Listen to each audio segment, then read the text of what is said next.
Lorsque j'ai décidé de vous parler des candidats, j'ai dû m'y prendre en amont et on s'est donc attaqué ensemble aux candidats les plus médiatiques. C'était très difficile de faire autrement. Aujourd'hui, il y a d'autres candidats que les principaux dont on a déjà parlé ensemble. Ces candidats, ils ont eu leurs 500 signatures et le 22 avril prochain, vous pourrez voter pour eux. On va donc voir très rapidement un tout petit résumé de chacun d'eux. Et si vous sentez que leurs idées vous intéressent, je vous invite à aller voir leur programme qui sera en description. C'est le mieux que je puisse faire avec les moyens que j'ai et le temps qui m'est imparti. Donc si vous voulez bien, commençons. Philippe Poutou. Philippe Poutou est le candidat à la présidentielle du NPA, le nouveau parti anticapitaliste, pour la seconde fois consécutive. Il y a 5 ans, il avait récolté 1,15% des suffrages. Il est situé à l'extrême gauche sur l'échiquier politique. Il a fait des luttes sociales son cheval de bataille et souhaite faire la guerre au patronat, comme en témoigne son slogan de campagne « Nos vies, pas leurs profits ». Un vrai révolutionnaire, il souhaite, je cite, en finir avec le système capitaliste et porte le projet d'une société débarrassée de l'exploitation et de toutes les oppressions. Pour lui, cela passe par des mesures fortes, comme un élargissement massif de la sécurité sociale, qui permettrait d'avancer l'âge de la retraite à 60 ans maximum, un pré-salaire aux étudiants ou l'accessibilité et la gratuité à l'avortement et à la contraception. Pour ce qui est du temps de travail, il le réduit à 32 heures, il monte le SMIC à 1 700 € et il interdit les licenciements. Niveau immigration, il souhaite que chaque personne qui arrive en France puisse y installer et jouir des mêmes droits civiques que ses habitants. Il souhaite aussi sortir du nucléaire et tendre vers un modèle 100% énergie renouvelable. En ce qui concerne la diplomatie, contrairement à Mélenchon, il ne remet pas en question la place de la France dans l'Union européenne. Et enfin, il souhaite mettre fin à l'état d'urgence qui ne sert à rien, selon lui, et désarmer dans une certaine mesure les policiers. Nathalie Arthaud. Le second candidat dont je vais vous parler n'est pas un candidat, mais une candidate. Il s'agit de Nathalie Arthaud, qui représente le parti de la lutte ouvrière, et elle est aussi candidate pour la seconde fois. Elle est d'ailleurs aussi révolutionnaire. Niveau économie, elle veut interdire les licenciements et les suppressions d'emplois, en commençant par les entreprises qui font des bénéfices. Elle veut aussi mettre fin à la propriété privée des moyens de production, des usines, des banques, des transports et des grandes chaînes de distribution, le but étant de nationaliser pour éradiquer le chômage. Toujours sur l'économie, elle veut monter le SMIC vers 1 800 € net et veut instaurer un minimum de retraite équivalent à ce SMIC. Niveau social, elle défend une laïcité stricte qui arrêterait toute forme de subvention à l'enseignement religieux. Elle se bat également pour les droits de la femme, qui passent pour elle par une opposition au port du voile et à la prostitution. Enfin, pour finir pour le social, elle est favorable à la régularisation des sans-papiers et à un accueil des migrants, je cite, à bras ouverts. Jean Lassalle. On enchaîne avec un candidat que beaucoup de médias qualifient d'ovni dans cette campagne, mais ce n'est pas comme ça qu'on l'appelle, on l'appelle Jean Lassalle. L'ancien membre du MoDem fait campagne de manière indépendante et compte bien changer les choses en France. Très attaché au monde rural, il souhaite faire de l'agriculture une grande cause nationale, placée sous l'autorité du président de la République. Dans une optique similaire, il souhaite donner davantage de poids et d'indépendance aux communes et mettre fin à la financiarisation de l'écologie en sortant progressivement du nucléaire pour arriver sur des énergies 100% renouvelables. Niveau économique, il veut lutter contre la spéculation financière et mettre fin au chômage de masse en remettant par exemple 25 000 personnes au travail dès l'été 2017 dans des postes non pourvus via Pôle emploi. Concernant l'éducation, il veut favoriser l'apprentissage en le rendant accessible avant l'âge de 16 ans et créer dès la scolarité des parcours spécialisés pour les artistes ou les sportifs. Dans ces autres mesures, on peut citer un service civil ou militaire obligatoire, le maintien du mariage pour tous et la renégociation des traités européens. Nicolas Dupont-Aignan. Nicolas Dupont-Aignan est le président du parti Debout la France, parti qui se revendique gaulliste et souverainiste. Il est candidat à ces présidentielles et ce n'est pas la première fois puisqu'il a eu le score de 1,79% en 2012. Niveau économie, Nicolas Dupont-Aignan veut favoriser les entreprises françaises et le territoire français.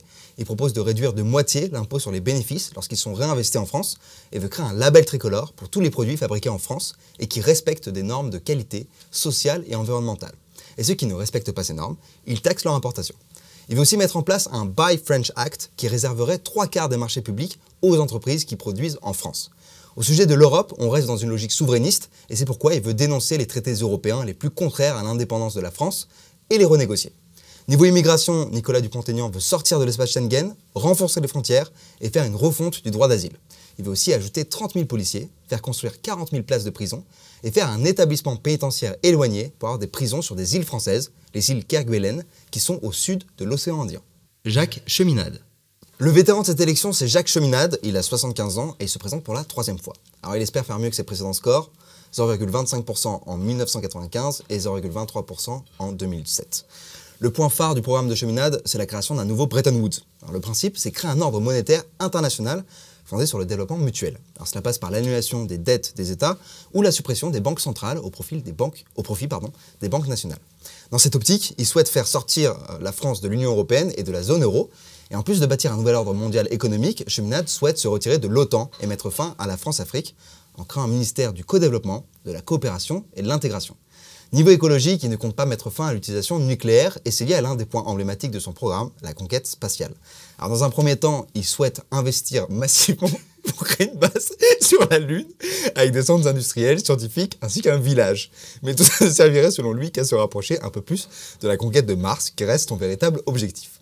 Enfin, question éducation, il veut augmenter le salaire des enseignants, doubler le financement alloué au programme Erasmus, mettre en place un système de soutien scolaire public et gratuit, ainsi que favoriser la création de chorales. Je suis absolument désolé d'avoir rigolé, je prends ce programme très au sérieux, mais il est tard, vous ne vous en rendez pas compte, il est tard, je suis fatigué. On passe au prochain candidat. François Asselineau. On termine avec le fondateur de l'Union politique républicaine, UPR, Éric Asselineau, qui se présente comme Jean Lassalle pour la première fois. Sa première mesure sera de sortir expressément de l'Europe en utilisant l'article 50 du traité sur l'Union européenne, le même que celui utilisé par les Britanniques pour le Brexit. Cette sortie de l'Europe, c'est le cœur de son projet. Son parti, l'UPR, a même été fondé dans cet objectif. Pour lui, la Constitution européenne est la cause principale des problèmes de la France. Et une fois sorti de l'Europe, il souhaite mettre en place un nouveau franc et sortir de l'OTAN, car ce n'est pas un grand fan des États-Unis non plus.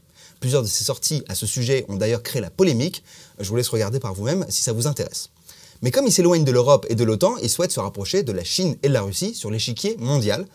D'ailleurs, Asselineau souhaite aussi changer radicalement les institutions politiques du pays en limitant à 2 les mandats consécutifs des élus, en revalorisant le vote blanc, en rendant inéligibles à vie les politiciens reconnus coupables de corruption et en mettant en place de nombreux référendums portant sur la dette publique, l'immigration ou la politique énergétique par exemple.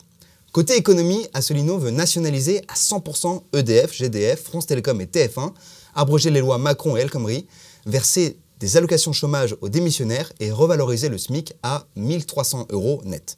Il investit aussi dans le secteur de la défense qui est pour lui primordial, c'est pour ça qu'il envisage de doubler son budget et de construire 2 porte-avions. Voilà, c'est assez intense, j'espère que ça vous a donné les clés pour comprendre un peu ce que souhaitent faire ces candidats et sur ce que sont leurs projets. Si vous hésitez encore à aller voter, j'ai fait une vidéo sur le vote que je vous invite à voir. Quant au vote en lui-même, c'est un moment important de la vie, de la vie citoyenne, et de la vie tout court.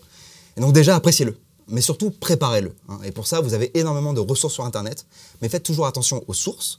Renseignez-vous non seulement sur les programmes, mais sur la situation actuelle du pays. Et si jamais vous ne trouvez pas votre candidat idéal, vous pouvez toujours voter pour le moins pire. Bon vote. Love. Peace.